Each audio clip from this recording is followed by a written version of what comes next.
Hindi short hand की practice dictation 80 शब्द प्रति मिनट गति से डिक्टेशन 5 सेकंड में शुरू होगी।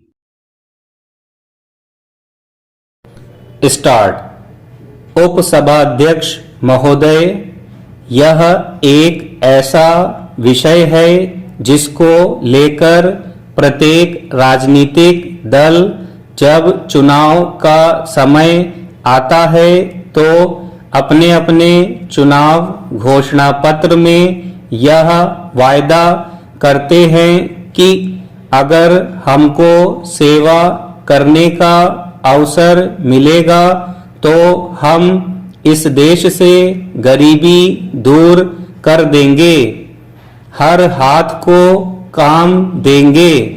लेकिन मुझे दुख से कहना पड़ता है कि आज 55 वर्ष की स्वतंत्रता के बाद जो भी सरकारें केंद्र में आई वे केवल मात्र घोषणाएं करके चली गईं।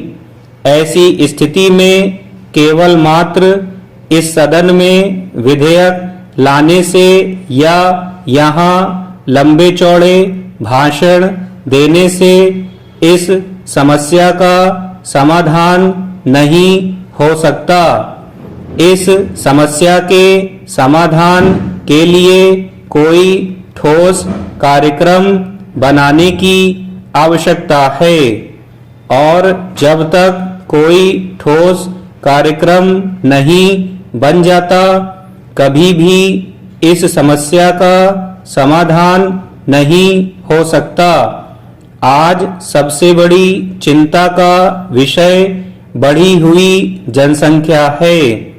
इस देश में जहां 100 करोड़ की जनसंख्या है वहां हर वर्ष 1 करोड़ 80 लाख के करीब लोग जन्म लेते हैं। इस प्रकार की बढ़ती जनसंख्या पर रोक लगाना सबसे पहले आवश्यक है। मैं तो यहाँ तक कहूँगा कि जहाँ तक परिवार नियोजन का कार्यक्रम है यह एक सरकारी कार्यक्रम है। इसमें धर्म के आधार पर किसी को छूट नहीं मिलनी चाहिए। धर्म के आधार पर किसी को दूसरी शादी करने की अनुमति नहीं मिलनी चाहिए। जब तक यह बढ़ती जनसंख्या पर नियंत्रण नहीं होगा, अंकुश नहीं लगेगा, तब तक इस समस्या का समाधान नहीं हो सकता। आज जैसा माननीय सदस्य ने कहा, सबसे बड़ी समस्या बेरोजगारी की है। इस समय लगभग 4 करोड़ लोग इस देश में बेरोजगार हैं और वर्तमान सदी के शुरू में यह संख्या 10 करोड़ हो गई है।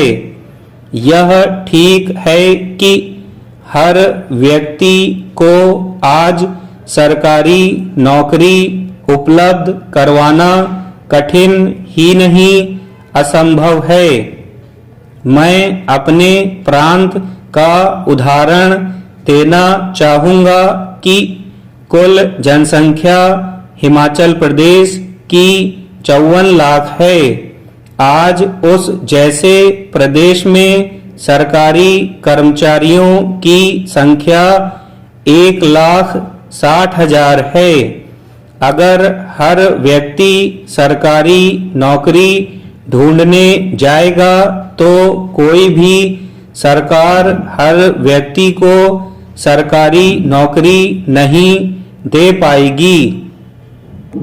उपसभाध्यक्ष महोदय, कोई समय था जब हम यह मानकर चलते थे कि उत्तम खेती है, मध्यम व्यापार है और सरकारी नौकरी सबसे बेकार है। लेकिन आज बिल्कुल उल्टा हो गया है। स्टॉप।